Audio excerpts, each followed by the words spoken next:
በ2019 ወደ ኢትዮጵያ ለመግባት ያሰባችሁ ኤርፖርት ውስጥ የሚፈቀዱና የማይፈቀዱ ነገሮች እንዲሁም ደግሞ ትልቅ አሻንጉሊት በእጃችን ይዘን መምጣት እንችላለን ወይ ለምትሉ፣ እንዲሁም ደግሞ ስንት ስልክ ይዘን መምጣት እንችላለን፣ ብርስ ምን ያክል ብር ይዘን መምጣት እንችላለን፣ እንዲሁም ደግሞ በፍጹም ትንሿ ሻንጣ ላይ መያዝ የሌሉባችሁን ነገሮች እነግራችኋለሁ። እንዲሁም ደግሞ በመጀመሪያ ደረጃ ኤርፖርት ውስጥ ስትገቡ ምን ማድረግ እንዳለባችሁ የምነግራችሁናል ማለት ነው። ስለዚህ ወደ ኢትዮጵያ ለመምጣት ያሰባችሁ ካላችሁ ይህ ቪዲዮ በጣም ስለሚጠቅማችሁ ቪዲዮውን እስከ መጨረሻው ድረስ መከታተላችሁን እንዳትረሱ። አሰላሙ አለይኩም፣ እንዴት ናችሁ? በድጋሚ ተገናኝተናል። በመጀመሪያ እንግዲህ ማድረግ ያለባችሁን ነገር እነግራችኋለሁ። ከዛም ደግሞ ከላይ የዘረዘርኩላችሁን እያንዳንዱን ነገር በግልጽ የምነግራችሁ ይሆናል ማለት ነው። በመጀመሪያ ወደ ኢትዮጵያ ለመምጣት ስታስቡ ማድረግ ያለባችሁ ነገር፣ በተለይ ጠለብ ቤት ያላችሁ ከሆነ ማዳማችሁ ትኬታችሁን የምትቆርጥላችሁ ትኬት ስትቆርጥላችሁ ሻንጣ ምን ያክል ኪሎ ነው የተፈቀደው ወይም ደግሞ ስንት ኪሎ ነው የተፈቀደልኝ ብላችሁ መጠየቅ አለባችሁ ማለት ነው። እናንተ የምትቆርጡ ከሆነ ደግሞ ካርጎ የማታደርጉ ከሆነ በርከት ያለ ዕቃ እጃችሁ ላይ ካለ ደግሞ አሪፍ የሚባለውን እስከ 56 ኪሎ የሚፈቀድ የኢትዮጵያ አየር መንገድ 23 ኪሎ በጀርባችሁ ደግሞ 7 ኪሎ 46 እና ሌላ 7 ኪሎ በእጃችሁ ደግሞ 1-2 ኪሎ እቺ በጣም ትንሿ አርጋችሁ እንደዛ ይዛችሁ መምጣት ትችላላችሁ ማለት ነው። የመስር ትራንዚት ስትቆርጡ የተለያየ ትኬት አቆራረጣችሁ እናንተ የምትይዙትን የሻንጣ ብዛትና መጠን ይወስኑላችኋል። መጀመሪያ እንግዲህ ማዳም ልትቆርጥላችሁ ስታስቡ በተለይ ጠለብ ቤት ያላችሁ በሷ ብር የምትቆርጥላችሁ ከሆነ ብዙ ኪሎ የማያስከፍሉ አየር ትኬቶች ዋጋቸው ቀነስ ይላሉ ማለት ነው። ስለዚህ እኔ የሚጨምረውንም ቢሆን እጨምራለሁኝ። አሪፍ ኪሎ ቢያንስ የኢትዮጵያ አየር መንገድ ትኬት በኢትዮጵያ አየር መንገድ እንድትቆርጥላችሁ አድርጉ ማለት ነው። 23 46 ኪሎ እንደገና በጀርባችሁ ደግሞ 7 ኪሎ ስለሚፈቀድ ጥሩ ዕቃ ይዛችሁ መምጣት ስለምትችሉ ማለት ነው። ስለዚህ በመጀመሪያ ይህን ታደርጋላችሁ።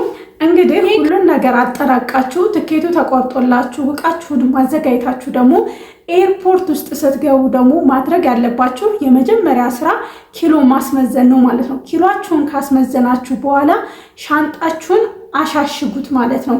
ማሸግ ማለት የሆነ ፕላስተር አለ እንደዚህ ጥቅልል ይደረጋል በላስቲክ ማለት ነው። ጥቅልል ተደርጎ በቃ ማንም ሊከፍተው የማይችለው ማለት ነው። በቢላዋ ምናምን ካልሆነ በቃ እንደዚህ እየዞረ ይጠቀለላል እና ክፍያ አለው። ክፍያው ከእኔ በፊት ስመጣ 25 ሪያል ነበረ። አሁን 30 ሊሆን ይችላል። አሁን ላይ ያለውን ዋጋ አላቅም፣ ግን ማሳሸጋችሁን እንዳትረሱ ማለት ነው። በተለይ ሌላኛው ደግሞ ስንት ስልክ ይዘን እንምጣ ወደ ኢትዮጵያ ስንመጣ የምትሉ ካላችሁ ደግሞ ቢያንስ ከ6 እስከ 7 ስልክ መያዝ ትችላላችሁ ማለት ነው። እንዴት አድርጋችሁ እንደሆነ ልንገራችሁ ማለት ነው። በመጀመሪያ ስልክ ገዝታችሁ አዲስ ስልክ አዲስ ልትመጡ ስትሉ አዲስ ስልክ ነው የምትገዙት። በፍጹም እስከነ ካርቶኑ ማድረግ የለባችሁም እንዳይወረስባችሁ ማለት ነው። ስለዚህ ካርቶኑን ታነሳላችሁ። በቃ አሮጌ መምሰል አለበት። ስለዚህ 23 ኪሎ ላይ አንዱ 23 ኪሎ ላይ አንዱ ሻንጣችሁ ላይ 2 ስልክ እንዲሁም ደግሞ ሌላኛው ሻንጣችሁ ላይ 2 ስልክ እንደገና ደግሞ በእጃችሁ 2 ስልክ 6 ስልክ 7 ኪሎአችሁ ላይ ደግሞ 1 ስልክ አድርጋችሁ መያዝ ትችላላችሁ ማለት ነው። 7 ስልክ ይዛችሁ ስትመጡ ገንዘብ ከምትይዙ ለራሱ ስልክ ይዛችሁ መታችሁ እዚህ በውድ መሸጥ ትችላላችሁ። ግን አልመክራችሁም፣ አትጨናነቁ። የሚያስፈልጋችሁን ስልክ ይዛችሁን ቶሎ 2 ስልክ የሚያስፈልጋችሁ ከሆነ 2 ስልክ፣ 3 የሚያስፈልጋችሁ ከሆነ 3። ነገር ግን ስልኩ መምጣቱ አይከፋም፣ መሸጥም ትችላላችሁ። ግን ለቢዝነስ ብላችሁ አትያዙት፣ ምክንያቱም ሊጠፋባችሁ ይችላል፣ ሊወረስ ይችላል። ብዙ ነገር ስላለ የሚያስፈልጋችሁን ያክል ስልክ ያዙ ማለት ነው። ሌላኛው ደግሞ አብዛኞቻችሁ የምጠይቁት ጥያቄ ፓወር ባንክ የትኛው ሻንጣዬ ላይ ለያዝ ብላችሁ ትጠይቃላችሁ ማለት ነው። በመጀመሪያ ኢትዮጵያ ውስጥ ያው ፓወር ባንክ በጣም የሚያስፈልግ ነገር ነው። ከተማም ገጠርም አስፈላጊ ነገር ነው። ምክንያቱም ቻርጀር አድርጋችሁት ታድራላችሁ።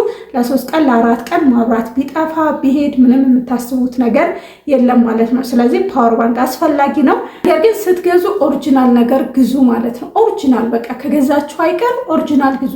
ፓወር ባንክ እኮ እዚህ ሀገራችን ሞልቷል፣ ግን ኦሪጂናል አይደለም፣ በቃ ይበላሻል። እኔ አሁን ይዤ የመጣሁት ፓወር ባንክ ለራሱ ኦሪጂናል አልነበረም፣ ቶሎ ተበላሸ ማለት ነው። ስለዚህ መግዛታችሁ ካልቀረ ወጭ ማውጣታችሁ ካልቀረ ደህና ፓወር ባንክ ግዙ። እሱን ደግሞ የምታደርጉት የት ነው? ከፈለጋችሁ የእጃችሁ ቦርሳ ላይ ማድረግ ትችላላችሁ።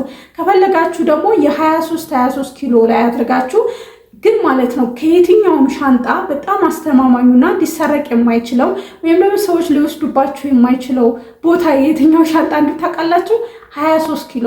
በርከት ያለ ፓወር ባንክ ካላችሁ 23 ኪሎ ላይ አድርጉት ማለት ነው። ግን ትንሽ ከሆነ ያላችሁ ፓወር ባንክ ለምሳሌ 2 ከሆነ 7 ኪሎ ላይ አድርጋችሁ ይዛችሁ መምጣት ትችላላችሁ ማለት ነው። ሌላኛው ደግሞ አንድ እህቴ በውስጥ የጠየቀች ጥያቄ ነው። እሱም ምንድነው አሻንጉሊት፣ ትልቁን አሻንጉሊት በእጅ ይዤ ወደ ሀገር መግባት እችላለሁ ወይ ብላለች። ምክንያቱም ሻንጣ ውስጥ ሊገባ አይችልም፣ የትም ልታረገው ስለማትችል ይቻላል ማለት ነው። 2 ምርጫ አላችሁ። አንደኛው ምርጫ ምንድነው 23 ኪሎ ላይ ሻንጣችሁ ላይ ለምሳሌ አሻንጉሊቷ 3 ኪሎ ከሆነ 20 ኪሎ ታደርጉና ከጀርባው ላይ ማሳሸግ ትችላላችሁ። አሻንጉሊቷን ማለት ነው ከሻንጣችሁ ጀርባ ጋር ማሻሸግ ትችላላችሁ፣ ወይም ደግሞ አብሮ እንዳልፍ ማድረግ ትችላላችሁ፣ ብቻውንም ሆኖ ማለት ነው። ግን እንደጠፋ ከፈለጋችሁ አብራችሁ 20 ኪሎ ታደርጉትና አሻንጉሊቷን ደግሞ አብሮ እንዲታሸግ ማድረግ ትችላላችሁ። ግን ሊቆሽሽ ምናምን ይችላል ማለት ነው።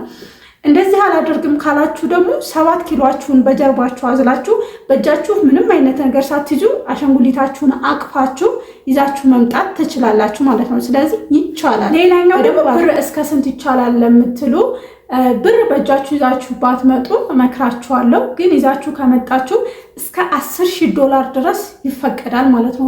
ከ$10,000 በላይ ከሆነ ግን ወረቀት ምናምን ስራችሁ ምንድነው ምናምን ብዙ እንትሎች ያስፈልገዋል ማለት ነው። ብሩ ከተገኘባችሁ ፍቃድ ያስፈልገዋል። ከ$10,000 በላይ ከሆነ ገንዘባችሁ ከየት ነው ምንጩ ምናምን የሚባል ግን ከ10,000 እስከ $10,000 ግን ይዛችሁ መምጣት ትችላላችሁ። በጣም ብዙ ብር ነው $10,000 ለራሱ። እኔ በእጃችሁ ይዛችሁ መምጣት ገንዘብን አልመክራችሁም። እዛው ናችሁ ብትልኩት የተወሰነ 1,000 2,000 ብትይዙ ግን አይከበትም ማለት ነው። ሌላኛው ደግሞ በፍጹም ትንሿ ሻንጣችሁ ላይ ማለትም 7 ኪሎ ሻንጣችሁ ላይ መያዝ የሌሉባችሁን ነገሮች ነግራችኋለሁ ማለት ነው። ስለታማ ነገር በፍጹም የተከለከለ ነው። ስለታማ ነገር ሲላችሁ ቢላዋ ላይሆን ይችላል፣ ቢላዋ ላትይዙ ትችላላችሁ። ግን ጥፍር መቁረጫ በቃ ስለታማ የጥፍር መቁረጫ፣ ጥፍር መሞረጃ ምናምን ነገሮች እናንተ 7 ኪሎ አድርጋችሁ ሊጮህባችሁ ይችላል። ቢጮህም ግን ያው አውጡት ትባላላችሁ እንጂ ምንም የምትደረጉት ነገር የለም። ግን ደግሞ ሌላው 7 ኪሎ የማይፈቀደው ነገር ምንድነው? ከ100 ሚሊ በላይ ፈሳሽ የሆነ ነገር እንዲሁም ደግሞ ዶዶራንት አይፈቀድም። አንዳንዶች የሚያሳልፉ አሉ፣ የማያሳልፉም አሉ ማለት ነው። እንግዲህ እንደድላችሁ ነው። ስለዚህ ምን ላድርግ 7 ኪሎ ላይ ምን ላድርግ 7 ኪሎ ላይ ምን ለያዝበት የምትሉ ከሆነ ብዙ ነገሮችን መያዝ ትችላላችሁ። ስልካችሁን፣ ፓወር ባንካችሁን፣ ቻርጀር፣ ላፕቶፕ ካላችሁ ላፕቶፓችሁን፣ ሳሙና፣ በቃ ሞደስ፣ ብዙ ነገሮች ያው ምን ወደ ሀገር ስትመጡ ብዙ ኮተት ይበዛልና ብዙ ነገሮችን እዛ 7 ኪሎ ውስጥ መያዝ ትችላላችሁ ማለት ነው። ስለዚህ እንደው እንኳን ምንም ነገር ባይኖራችሁ ልብስ ለራሱ ማድረግ ትችላላችሁ ማለት ነው። ምንም ሳሙና የለኝም፣ ሻምፖ የለኝም፣ ሎሽን ምናምን ነገር አልይዝም ብላችሁ ካሰባችሁ ልብስ ሁሉ አድርጋችሁ በጀርባችሁ አዝላችሁ 7 ኪሎን ይዛችሁ መምጣት ትችላላችሁ ማለት ነው። ሌላኛው ደግሞ በ7 ኪሎ ምትክ የተለያዩ ነገሮችን መያዝ ትችላላችሁ። ለምሳሌ ቲቪ መያዝ ትችላላችሁ በእጃችሁ። እንዲሁም ደግሞ ብርድ ልብስ ለምሳሌ 10 ኪሎ 5 ኪሎ ብርድ ልብስ አለ እስከነንትሉ አንጠልጥላችሁ መያዝ ትችላላችሁ።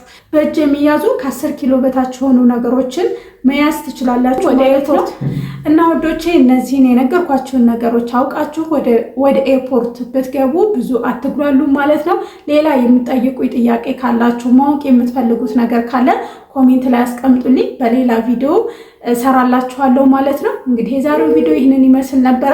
ቪዲዮውን ከወደዳችሁት ላይክ፣ ሼር ማድረጋችሁ እንዳትረሱ።